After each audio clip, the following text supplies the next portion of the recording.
شيئا فإن كان الذي عليه الحق سفيها أو ضعيفا أو لا يستطيع أن يمل هو فليملل وليه بالعدل واستشهدوا شهيدين من رجالكم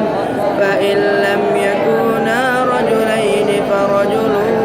وامرأتان ممن ترضون من الشهداء